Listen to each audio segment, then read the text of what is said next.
কিতা করতা সবাই ভালো আছেন নি? কিন্তু আমিও ভালো আছি।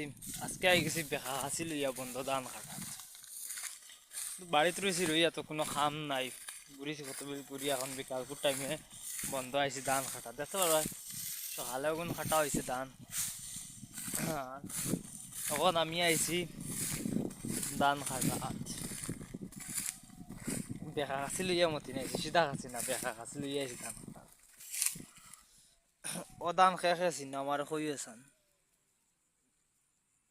ও কিটার ধান? আর ও কিটার ধান? এটা আন্ডে সবে মতন বাসও হারাইয়া সিদ্ধ করিয়া খাই, মানে সুঙ্গা ফুরিয়া খাই গ্রিন ধান। ধান খাটা ও দেখো ধান খাটিতাম আমি, আইসি বন্ধ এখন। ভিডিওটা ভালো লাগলে বেশি বেশি করে শেয়ার মারিয়া দিবা আপনারা, বেকা হাসি হিসাবে দিবা, বেকা বেকা শেয়ার মারিয়া দিবা, সিধা দিও না।